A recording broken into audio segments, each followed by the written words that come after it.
Sisi yao ndio kuingia studio. Stano ndio huyo hapa.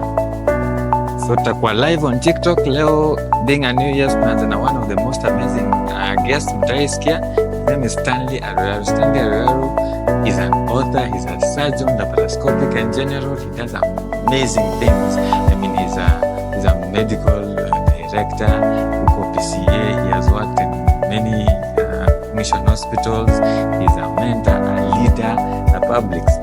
The list goes on. It's going to be amazing. We'll be live on TikTok. Kama kawaida, like, comment, follow, share. Kuja mwone huku kwenye studio pali tuna shoot the live content. It's going to be amazing. Stano, on the ones and twos, this is where we'll be. TikTok ina go live hapo. Sisi hao hapo. Okay?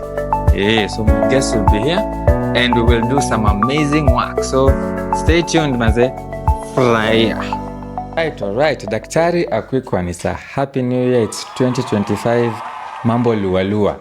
Kama Steve Simple Boy. Mambo iko freshi barida. So, it's a new year and I hope you're going to have an amazing year with you guys. You're going to grow. And what better way to kick the new year off with this brilliant gentleman seated next to me. Huyu CV yake inaanzia sijui ni Tigania, inaenda paka Timbuktu, inarudi. It's a very long one and I'm actually humble. I'm very excited for this episode, Doc. So karibu sana, and I'm actually happy that we were to do this last year. Yes. But tumeanza nayo mwaka and I like that even better. Quick one. Karibu. Yeah, so welcome to a quick one where we do some long videos though. So karibu sana. We try to have fun. We try to have free-flowing conversations. Fun and surgeon, not in the same sentence, but really? Wait, you mean it's not fun being a surgeon, or what do you mean? No, but surgeons are scary. So. Scary. I think the only place you can have fun is in the operating room. No one is really scary, but when someone is from that guy is a surgeon, you expect it's fun.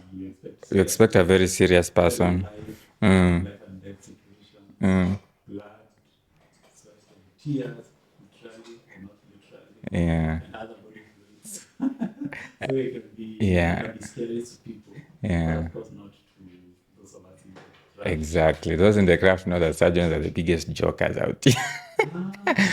You are. It's okay. It remains to be determined. I think surgeons are very easygoing. Most of the ones I've met. They're easygoing, very sociable. But there are some people out there who are, by the books in some professions that we won't name. It depends on which, we call it catchment. Depends on your sampling, where you sampled. Yeah, probably. But I guess it's just a spectrum of human spectrum of personalities.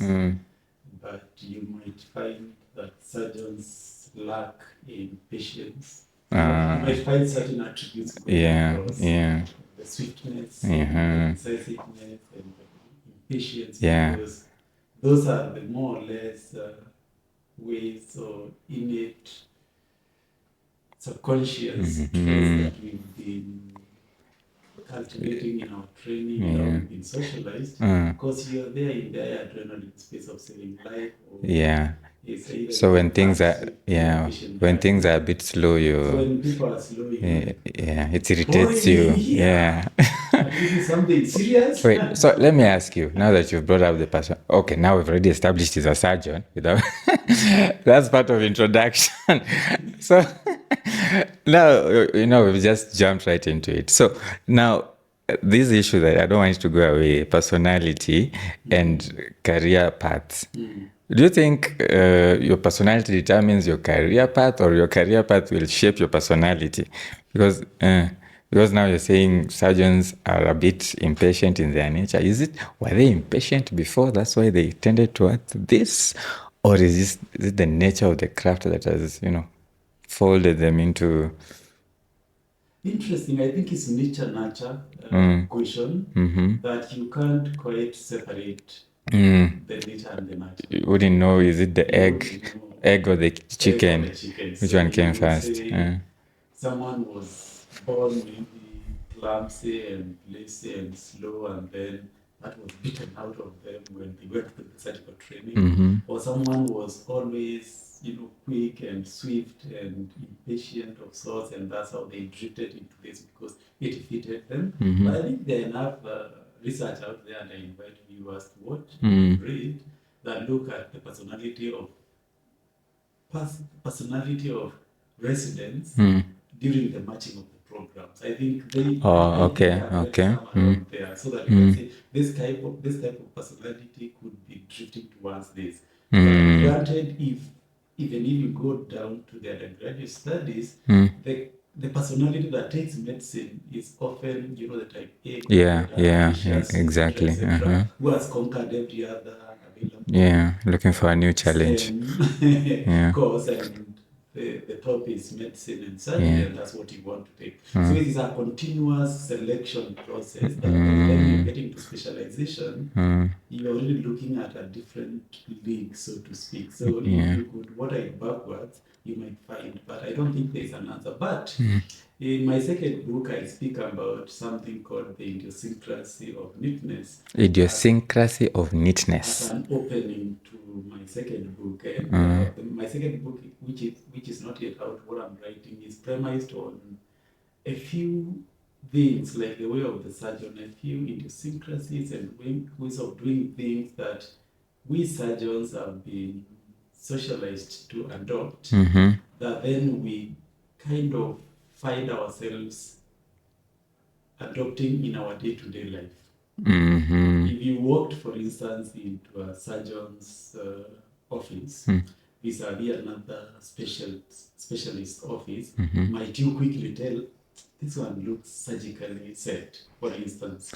And I give the example of the idiosyncrasy of neatness as the starting point. So what is idiosyncrasy? Idiosyncrasy are like it's a big English word.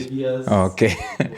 Or proclivities to what you find yourself doing. And I give a case of a colleague who actually told me that as you grow in the profession, you tend to have your own idiosyncrasies and your own rhythms that you work with. And this is what works for you, and it percolates your private life, not just your professional life as a surgeon. So if you've operated with surgeons, you see someone wants their way. But granted, one of the things we look at, which we keep swinging about, is the neatness, the economy of movement, the state of tissue plates, the precision of cuts and all that, and all that, swift movement and all that. So those can come to people, so you find them methodical and all that. But what I speak really is the idiosyncrasy of neatness is just as an opening to say there are other idiosyncrasies. So whether the neatness it's not just neatness. Neatness is in the dressing or the arrangement of the room, or whether the neatness is in planning your weekly plan or your calendar, or you want your things to be done in a methodical way, not out of that way. You find it picking up. So I am saying that because, like we agreed, is nature nurture, and over time, much as the nature may have brought you here, there is a lot of ways that then the training and can shape you. The work of being a surgeon can now shape your future life in all spheres. So you can evolve as you train. I went back and forth. Amazing. Ladies and gentlemen, Dr. Stanley Aruyaru. Aruyaru. That's a Meru name. Yes, it is. What does it mean? I don't know the meaning. You don't know the meaning? It's from my dad. It's a family name. So it's not like a Meru anything born during Ruyaru season. I don't even know what it means. I'm retired, I don't know. Don't worry, I also don't know what mine means. True that. So, Daktari, you've mentioned books. So, Daktari is a surgeon, Daktari is an author. What else are you? The ones you have said. There's more, Daktari. There's more. So Daktari is a leader. He's a medical doctor. He's a medical doctor with 14 plus years of experience. 14. Yes, 14 plus years of experience. That's from undergrad. From the time I graduated with a license number. And over 8 years now. So this is 14 years. This is 2010. Yes, I graduated 2010. Okay. And so you're as old as our constitution. yes. We promulgated the constitution, then we started the final. So my medical career is as long as our constitution. And my area of specialty is in general laparoscopic surgery. Yeah. And I currently practice as the chief medical officer at PCEA Kikuyu. So I have an administrative duty. And I have And your clinical duty. Today I'm from the office. If you met me Monday, I was in You were in scrubs. Tomorrow is my clinic day, so I run a clinic on Wednesday, theater on Monday, Tuesday, Friday office, and then on Thursday I'm like, do a wardrobe in the morning. I do clinical work thereafter. But besides that, I also serve as the Secretary General of the Surgical Society of Kenya. You asked that I speak and I write and do several things. Yeah. I like to say that I sew for impact. Sewing like Kupanda. You see like that guy. Which guy? Kupanda. Oh, see a Kanyari.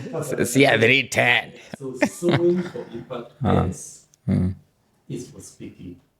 So it's like a mnemonic. Yes. Okay. So S is for speaking. I love speaking, whether it's on podcast, whether it's on videos, whether it's on my YouTube channel, something about surgery, or any other foreign. Oh, you have a YouTube channel called Something About Surgery. I have a YouTube channel called Something About Surgery. Okay. It's distilling some surgical topics for the people.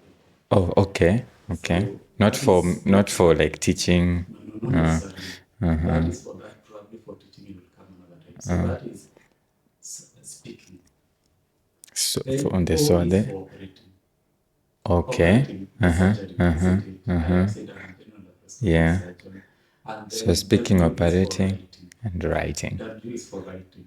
So whether it's writing newspaper columns, whether it's writing my blog on Aruyaru.com, whether it's on my social media platforms, sharing opinions and all that, whether it's formulating policies, if I get those openings, that's really my area of what amuses me, what I would love to do. I would love to draft a policy here that improves the access, that improves the safety, quality of surgery in the space we are in and even beyond the boundary. So writing really spreads across those newspaper articles, opinions, magazines, blah blah blah blah. And I have my book is titled The Chronicles of The Chronicles of a Village Surgeon. You can pick it on Uria.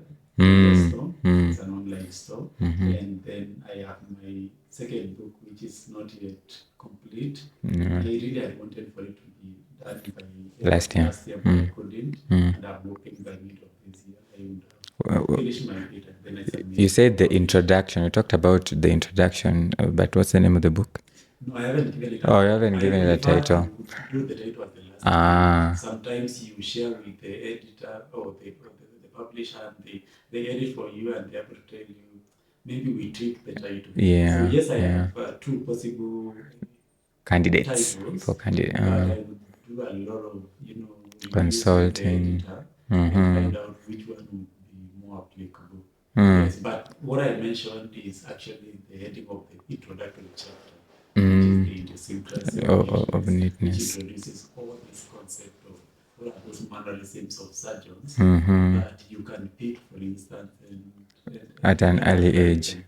So I will be excited really to share that with the world as soon as I'm done with it. We're looking forward. Yeah, absolutely. The economy of being boss improves.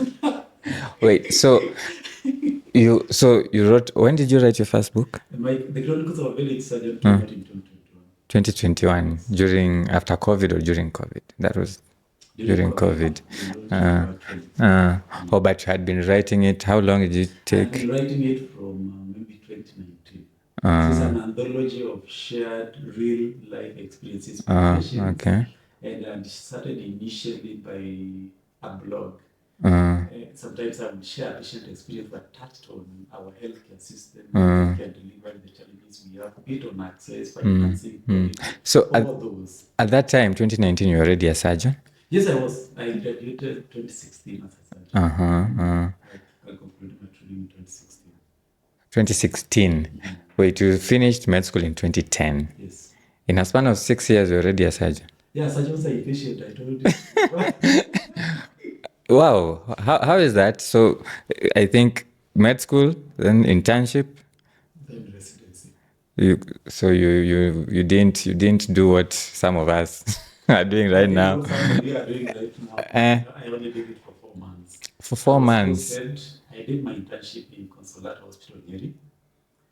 It's a faith-based facility. When I was done, at that time, the provincial medical director or the provincial medical officer of health, we used to call them PMO, would post all the interns that had finished and post them within the province. That time we didn't have devolution, right? Yeah. The good old days. Without tarmacking.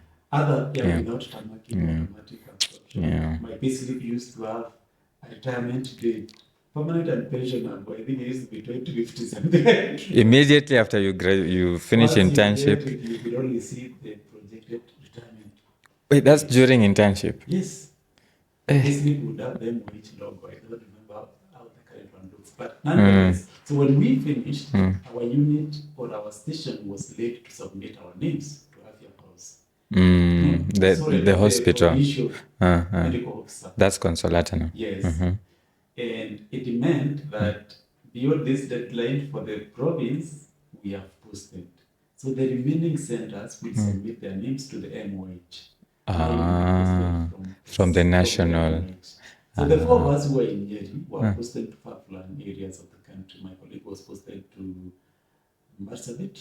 The other one was posted to Maryland. The other was posted to Kogatek. And I was posted to Kilgoris.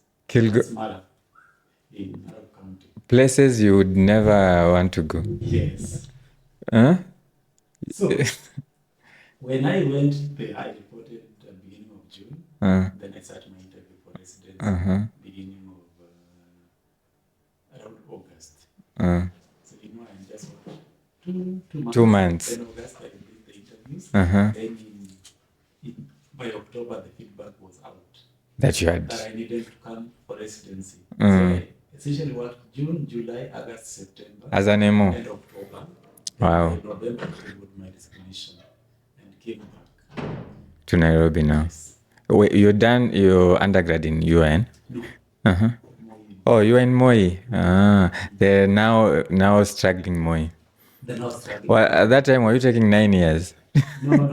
We took a record 6 years. On the dot. The University of Nairobi had reverted to and transitioned to a 5-year program, which didn't work. Yeah, I remember that time. It reverted to the 6-year program. So while the University of Nairobi was in a 5-year program, you guys were doing 6. Still on a 6-year program. And it went uninterrupted. No strikes. Monday, no nothing. January to December. In medical school, yeah, trimester. Yeah, it's a trimester. You just finish your exam today. 1 week. You just go, wash your clothes, watch movies, and then wake up and resume for the second. You never had strikes?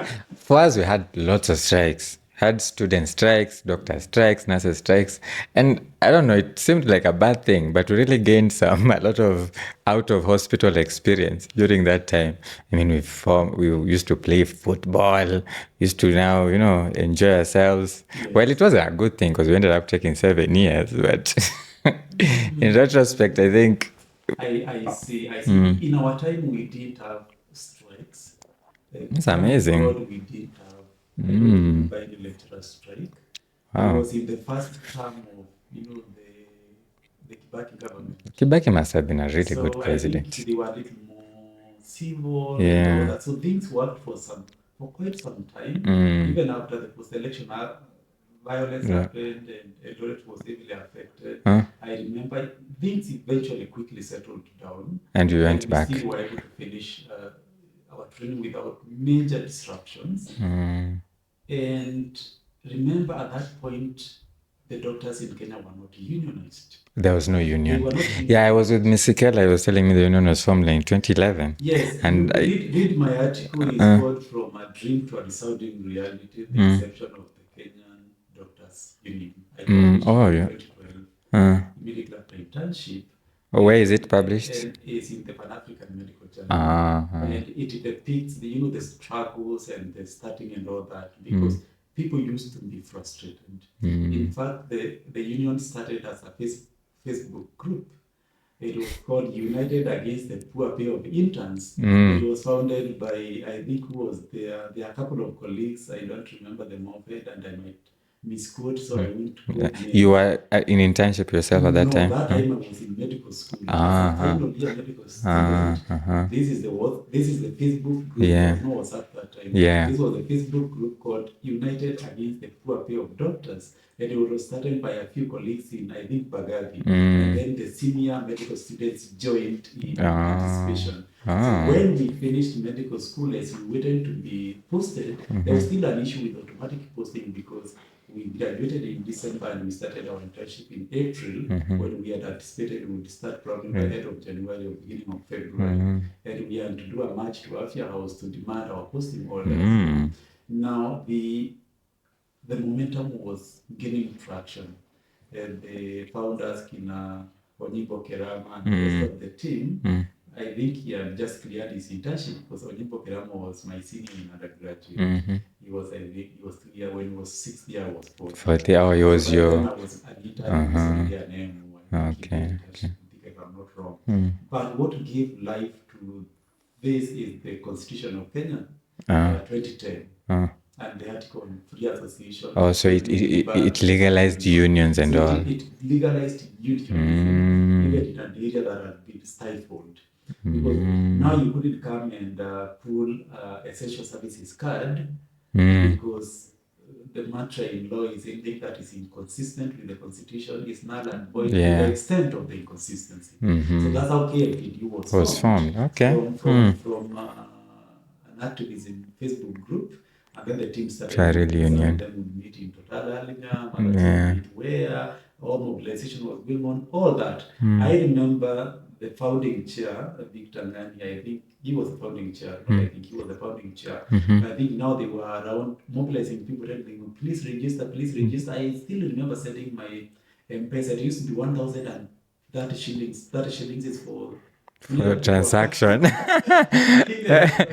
I sent mine in February or March of 2011. 2011. That time you were an intern. As I was joining in. Okay. And when the PU numbers came, I was like, I must be among the first 100. But I think the arrangement of the DU numbers was not chronological. It was first by neck, then branch officials, and then now the rest of people chronologically. So the DU was 100 and something local. Yeah, so essentially we did have strike because there was no one to take you on strike. There was no yeah. Then if students had to go on strike, we were in a 2-school campus. The medical school was separate. Was domiciled in NTRH, which is away from the university. And tens of kilometers from Chepkoile, the other campus, and the West campus. So it wouldn't affect you. So when people would strike and proceed on strike, a student strike led by the student leaders, medical students would continue. We were buried in anatomy and Lenija and so all those books. So we did do that. We really. But then it made your career, your progression really flawless, smooth. In 6 years, I mean, I don't think I've had. I don't know. Maybe I've never asked the other guests, but this is the first time I'm hearing people going without strikes. Because for us, it would end up meaning. God favored me because in my high school, I think we used to strike every. Really, high school. High school. I think I got like 12 strikes in high school. What do you mean, high school? Yes, it was bad like that. Where did you go to high school? St. Cyprian High school. St. Cyprian? St. Cyprian Wait. High School was a provincial level school. Now I think it's county level. Do I know that school? Provincial level school in Meru County, in Tigani County. There's this Churchill comedian. Churchill. It goes Jasper. MC Jesse. So MC Jesse was, I think, 2 years ahead of me. It's MC Jesse. He likes to. MC Jesse trained. He was very good in drama. I remember him, our drama teacher, delegating for him when he was a senior student to train us in the dramatized choral verse for the local, and we went up all the way to the national level. So yes, I know MC Jesse. So you were in school, you were the same school. Oh, nice. Yeah, I remember in Form 1.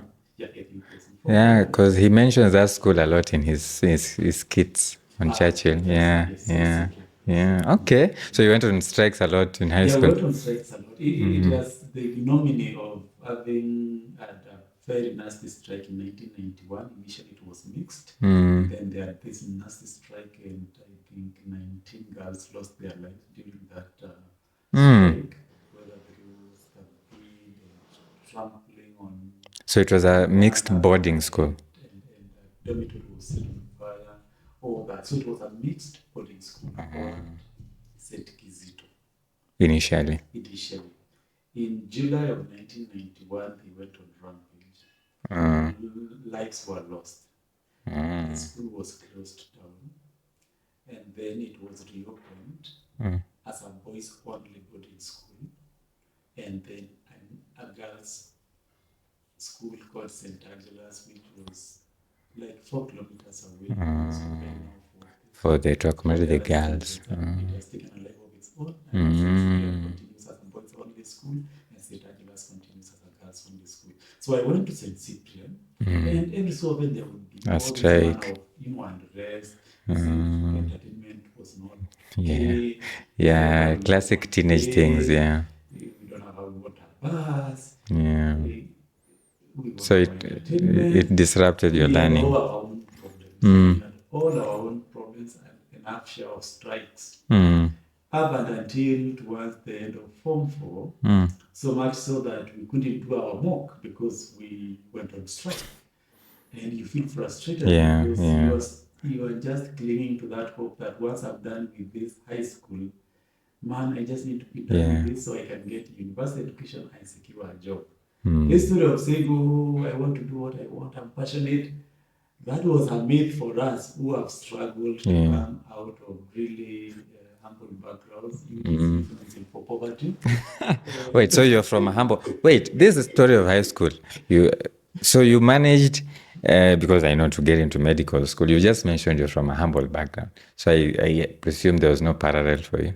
No. So parallel program. So despite all those strikes and the humble background, you managed an A? Yes. Damn, you must be very smart. Doctors are smart. Doctors are smart. But you see, you can be smart, but the environment you're in does not allow you to be that smart. Does not nurture that out of you. Because for me, if I went to a day school, for example, in my high school, probably I wouldn't have gotten the A that I got. You should read Dr. Mugire's book. Mugire. Born to Win. Born to Win. From Glory to Harvard. He speaks about how he did his education in a day secondary school in Kisii. He came to my university. He was a year ahead of me. Very good friend. Now he's in the US. But yes, so we it's did possible. That. We couldn't even do the mock. Because we went on strike, and when I went home now, I was the laughing stock of my peers in surrounding schools. Yeah. Hey, you guys of SIPO is the term we used was in Cyprian. You guys of SIPO were afraid of the Oh, books. yeah. So we went on strike. We were like, okay, fair enough, we get us charged. Yeah. But that used to be the thing, though, in high school. We resumed that term. Now we were done with, suspension, disciplinary hearings and all that. Now we are back, we've resumed. Then the teachers went on strike. You remember that term? That time used to be the secgen of NAT. And now this was the heat of the campaign by the NAC before the Kibaki Tosha, NAK of Kibaki, Kijana wa Marwa, and Kaluki. This is 2002. 2002. And they kept saying, when we come to power, we will pay the teachers in 100 days. And then Moi would say, maybe nastaafu. Like really, he didn't care. It was looking like a stalemate. So teachers were already on strike during the campaigns. After we came back from the strike, suddenly teachers are on strike. And we are on our own. Up to and until just the week before our exams started, the education officers had to come to do the trials, planning to invigilate the exams because the secondary school teachers have gone on strike, the primary school teachers have gone on strike, KCC is starting. Now the education officers have to come from the offices and supervise the exam. We even did a rehearsal, used to be called a rehearsal. I remember it. With area education officers as invigilators. No teachers. Then during the Kenyatta Day, because always the exam used to follow the Kenyatta Day. After the Kenyatta 20th Day, October. Day is the start of KCSE. During that Kenyatta Day, then a truce was called and the teachers called off the strike. So we got the rehearsal with the area education officers. And then we started the exam with now our teachers who are back. So for this period of time, we were just all over there. On your own. Fine. At least I can do my self-directed learning or self-directed loitering. It's mostly loitering. It's mostly loitering. Self-directed loitering. But granted, we did the exam and then the results used to take forever. They'll come the next year. Just to come to do in March or April. In November. So there are few many days in November, the whole of December, then January you're doing nothing, then February you're doing nothing, the results are coming end of February. So you go from optimism to ambivalence to pessimism to like I don't even care. You already forgot that exam ilikuwa aje. So when eventually it came out, I had scored an A. It was the first A for the institution. The school name. And even at the moment, I am the only medical doctor. Then of course, you will get PhD holders. So it was like, thank God, because you go from a point. Did you expect it? The way it went. I think I will make it. I think I will get it. Then you wait and your it goes down. The weight just makes it bad. Plus can come. And then you just wait and wait. And what used to console me is the understanding that they will do weighted averages so that they would always score you and say A is 80 to 100. Because if everyone has scored, if the top is 70 something, exactly, that's the A. That's the A. So like, I hope I will be 4% so that you get an A or something like that. So that is how it happened, and then after that, the letter came from Moi University to go for MBC. Congratulations! I mean, you should have brought them in 2003, but. Well, it's still, I don't know, would you say that's your biggest achievement? Because under those circumstances, I mean, and then you score an A, you're competing with people who are in I've just seen, actually, KCSE results came out today. Really? I haven't seen it. And Kenya High is top there with 70 what A's, you see, and then you from somewhere in St. Cyprian with all strikes and all that. Don't you think that would be your greatest achievement? Because now when you come to Moi University, you're all the same circumstances. I think so. Yes, you agree at that moment. Life is seasons. I know. So for that moment, it is. That was not just the greatest achievement. It was a life-defining. Yes, because it now defines your life. Defines what you are. I have always held the same philosophy that you can perform average in KCP or class 8 or primary exit exam and still resuscitate yourself in secondary school. Exactly. But what you score in your secondary exam is what determines, do you go to sciences, do you go to arts? Exactly. Do you get do you go to university, do you go to diploma? Exactly. Because there used to be a cutoff. During our Yeah, it was yeah. a point of 64 points. Yeah, I think And even then around, PO even 64 us at points. it was around that Now time. it's just in Now it's C+. C+ and Yeah, above you go. you So go. the story of parallel now does not apply Yeah. unless you actually choose to go to a private or university, unless I'm wrong in that model. But now there was like anyone with C+ and above transition to because we are not university. going to pay our admission rate to maybe the bed capacity or library capacity, whatever capacity they were using. Yeah. So yes, that was the most important thing to do. That needed to be done. And it was. Otherwise, I would be a mechanic. Wait, so were you had a passion for mechanics? No, my dad had a passion for mechanics. Oh. My dad's pocket wanted me to be a mechanic. And now I call myself a human mechanic. When I finished KCPE, my dad Did you want to, oh, that's KCP. Yes. In high school, did you want to be a doctor? Did you know that you wanted to be a doctor? Because I remember I used to do a blog. I used to write about doctors. It's a similar thing. You need to write a blog when you're in high school. No, not in high school, when I was in campus. I used to interview doctors, similar to what we do here in Dr. What Kikuyu. doctors in campus? They're not doctors in Marcellus. No, see, our lecturers, doctors around, that was Kisumu, doctors around. So there's this dentist I talked to, he's called Dr. Vitalis. Vitalis Ogola. And he told me that when we were talking, he said, you cannot become what you don't know. And I've always remembered that because, so when people in the village, sometimes those really remote villages, you've never met a doctor.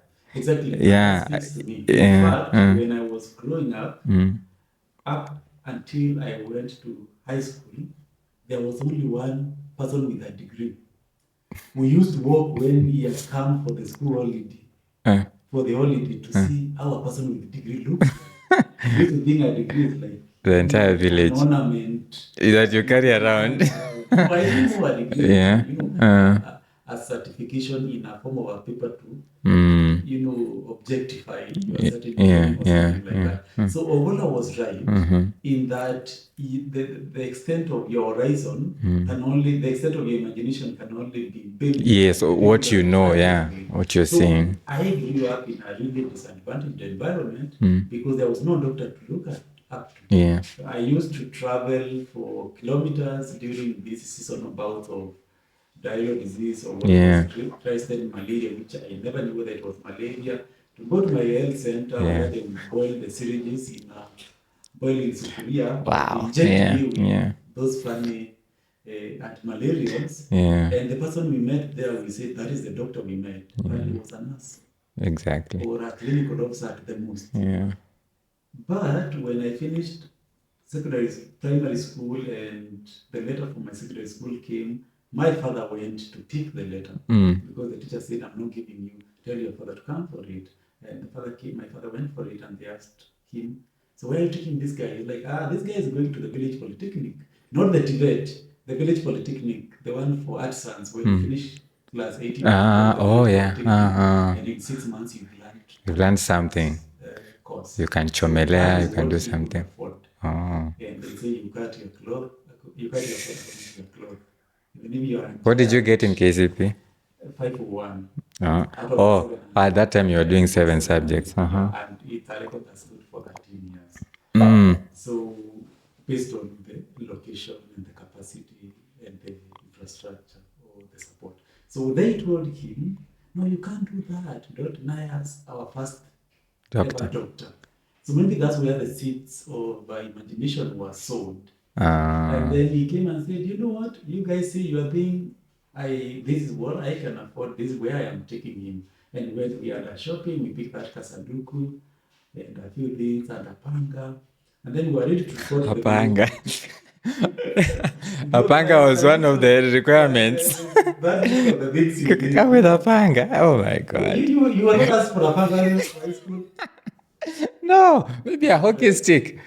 Hockey stick for what? Hockey stick. Hockey stick. Yeah, there are people who are being asked to come with hockey sticks. There are group of schools, and then there are school of groups, where you study groups under a tree. So I was in the latter, you were in the former. So those are problems with groups of schools. Anyhow, so I went, I was actually ready to go to the village polytechnic. So I commuted from my village, which is like a 7-kilometer commute to the nearby shopping center, Mm. and we got accommodation in that nearby shopping center, so that now on Monday morning I would wake up and walk, less than 20 minutes walk along the tarmac and report to the village polytechnic.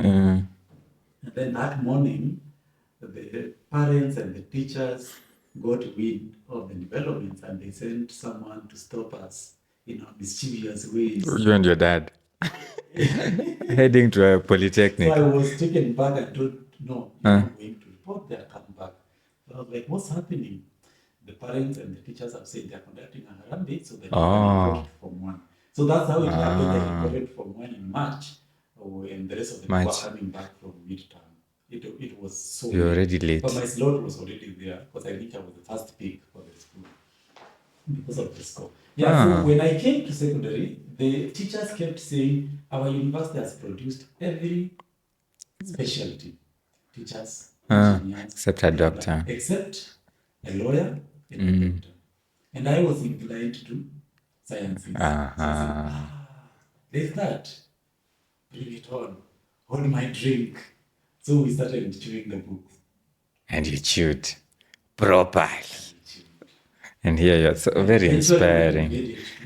Very inspiring. So I don't know whether I knew it or what. I think it was just the ambition. I remember in class 4, one of our teachers asked us, they just went around, what do you want to become? Class 4? I just remember that. What do you want to become when you grow up?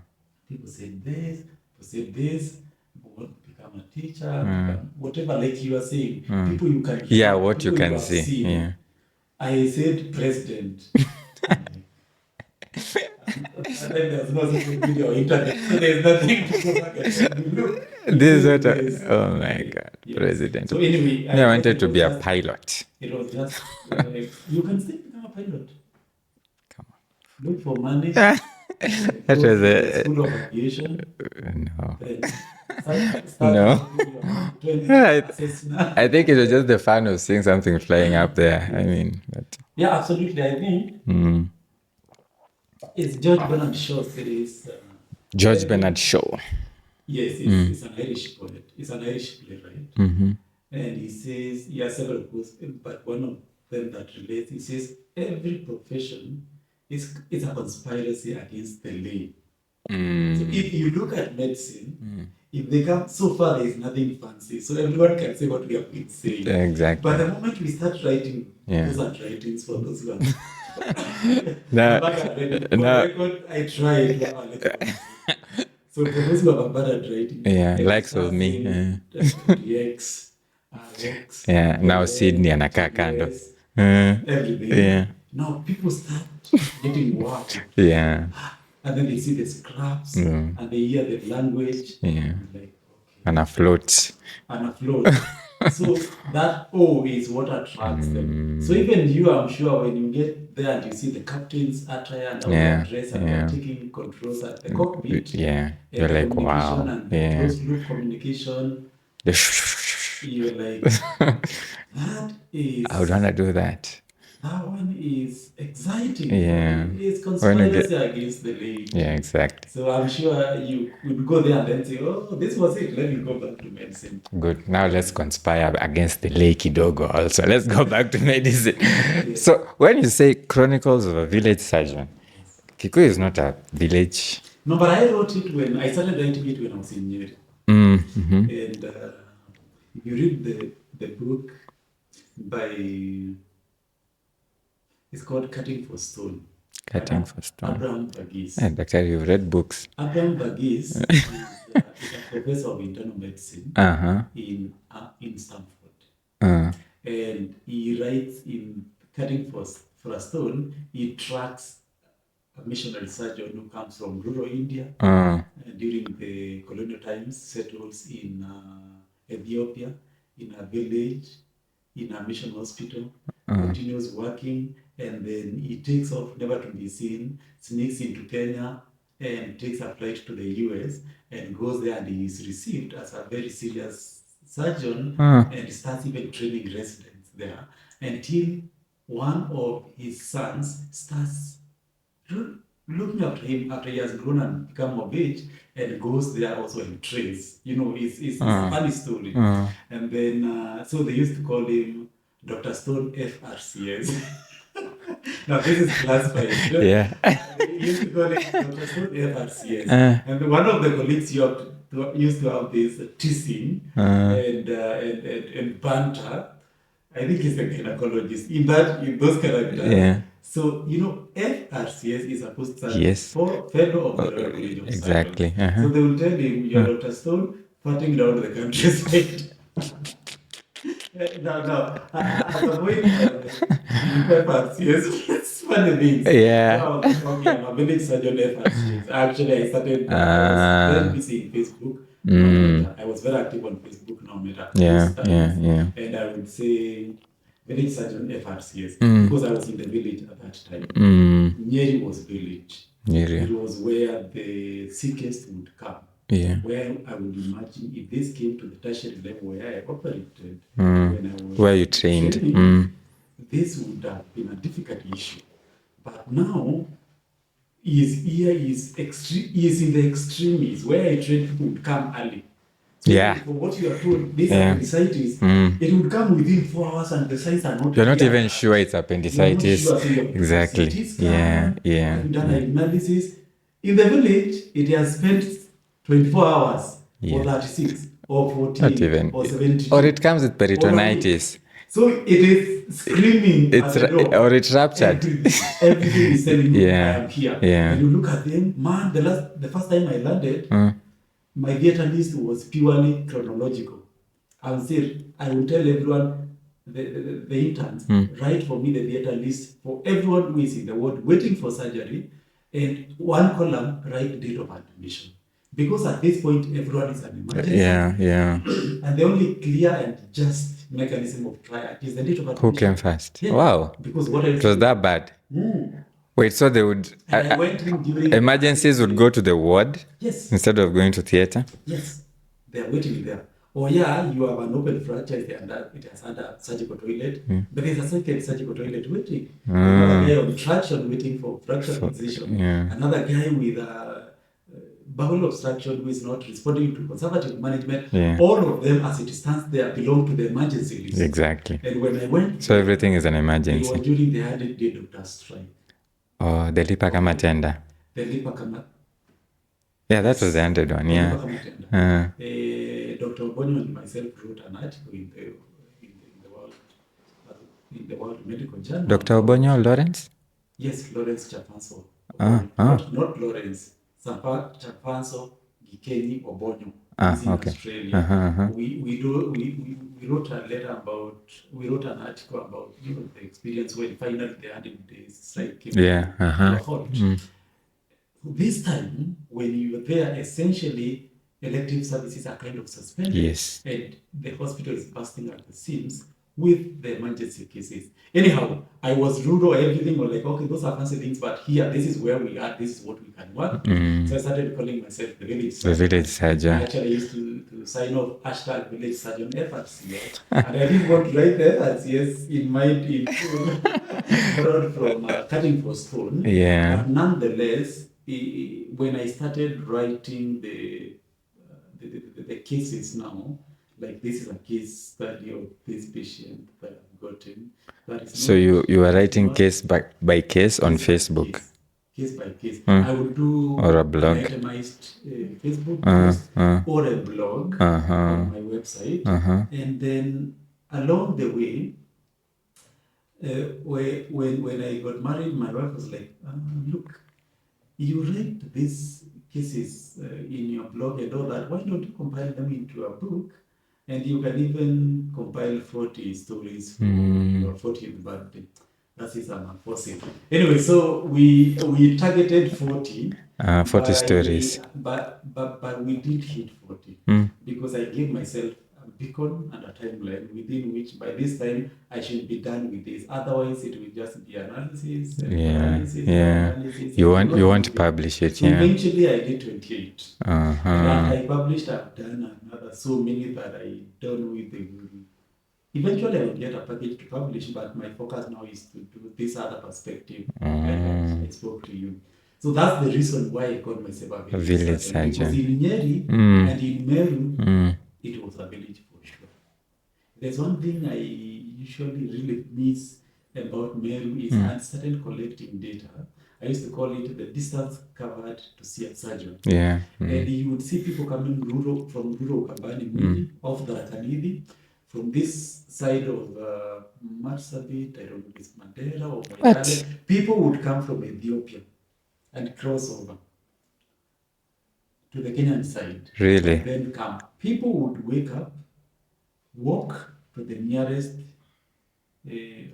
rough road on a market day, because that is the day when the matatu comes in the morning and leaves.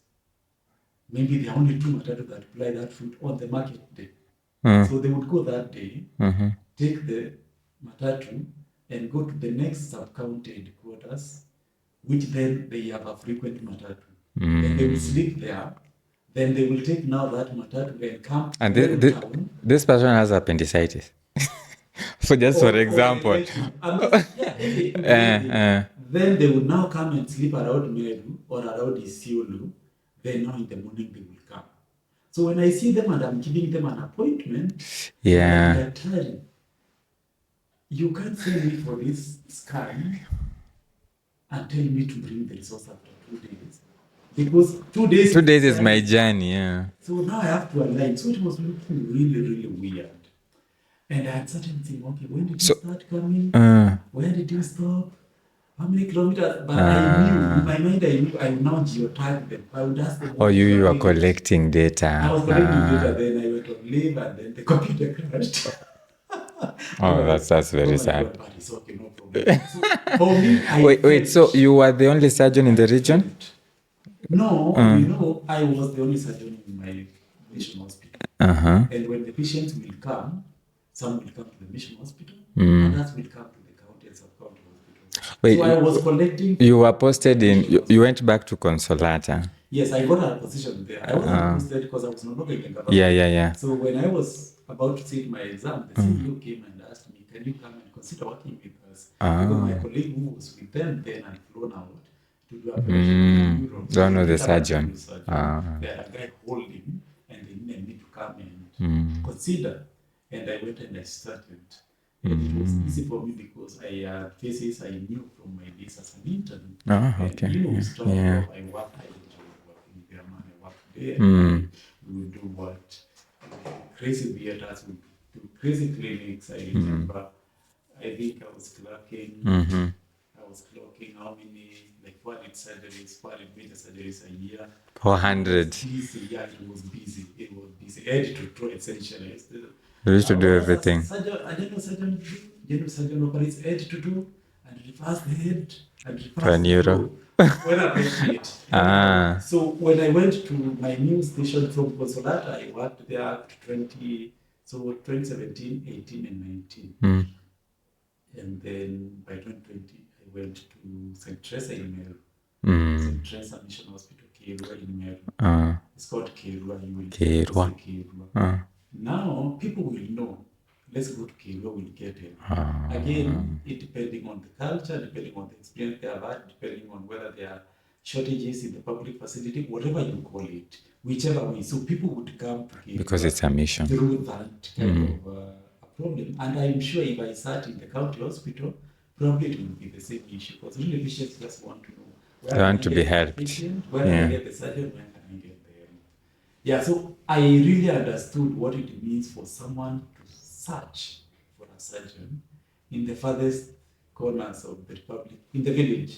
So when eventually I published my book, I called it the Chronicles of a Village Surgeon. Because I used to say, this is the experience I have. And now in Kikuyu, I'm tapering my village. You can't do random abrupt cut off. Even steroids, you have to taper them off. Amazing. Wow, village surgeon. You have amazing stories, and I'm very glad that you're willing to share and talk and inspire some of us. So let's just take a short break. When we come back, now we transition from the village to uptown. Periaban, leafy suburbs. Not yet uptown. Periaban. Periaban. Yes. Amazing. So Daktari Akikwan will be right back after the break.